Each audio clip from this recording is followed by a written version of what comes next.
Prezado amigo telespectador da Rede Mundo Maior, é com muita alegria que iniciamos mais um programa Abrindo a Bíblia na TV.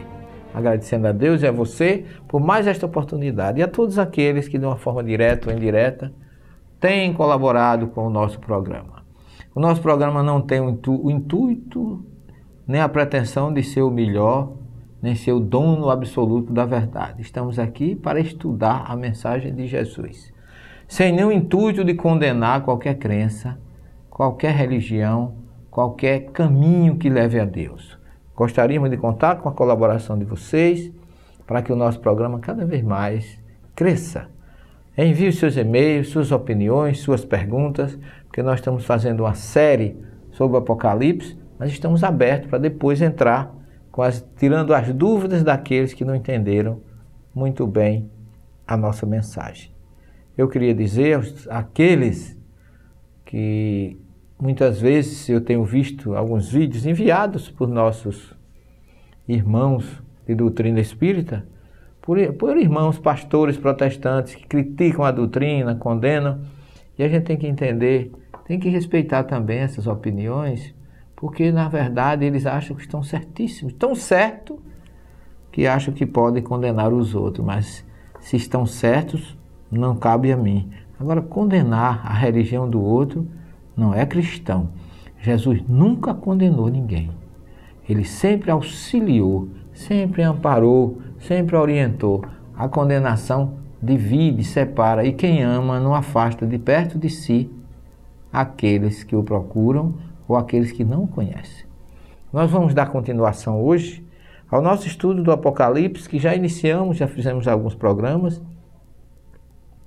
E gostaria de lembrar a você a importância que essa revelação, que essa faculdade mediúnica trazida pelo médium de Patmos, que nós vamos falar um pouquinho hoje sobre ele, João, o discípulo bem amado de Jesus, trouxe como mensagem de Jesus para as comunidades da Ásia Menor daquela época. Portanto, o objetivo do Apocalipse não é trazer terror, não é trazer catástrofe, não é destruir, não é agredir, não é trazer medo, nem tensão, nem estresse para ninguém. O principal objetivo do Apocalipse, como já falamos aqui, é o soerguimento de ânimo dos cristãos que após tantos sofrimentos, tantas perseguições, receberam a promessa de quem? De Jesus, de que teria um final de redenção, de liberdade e de auxílio. E aí o livro Apocalipse, cujo nome hebraico é Rizaion, nós já vimos, ele tem duas partes distintas. A primeira parte é escatológica, baseado naquele sermão de Mateus que Jesus faz lá nos capítulos 24 e 25, que é conhecido como sermão escatológico. Essa palavra é diferente, a palavra que muitas vezes as pessoas acham que é uma palavra difícil, mas não é. A palavra escatologia vem do grego skatos, final, conclusão, futuro. Então é o estudo das coisas que acontecerão no futuro. E aí o Apocalipse tem essa primeira parte que é escatológica, por quê? Porque nela está contida a mensagem enviada por Jesus às 7 comunidades da Ásia Menor. Que João, nós vamos ver isso, ele se situa, se instala na cidade de Éfeso, que naquela época era a terceira maior cidade da Turquia, onde Roma depositava ali todas as seu exército, sua coorte. Era uma cidade realmente muito culta e muito importante. E aí nós temos Éfeso, Esmirna, Pérgamo, Tiatira, Sardes, Filadélfia e Laodiceia. Todas colocadas naquela região da Ásia Menor.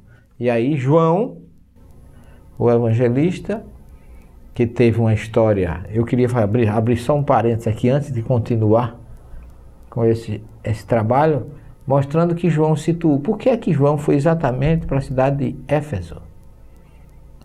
Porque se você olhar no Evangelho, aos pés da cruz, quando Jesus está crucificado, ele recomenda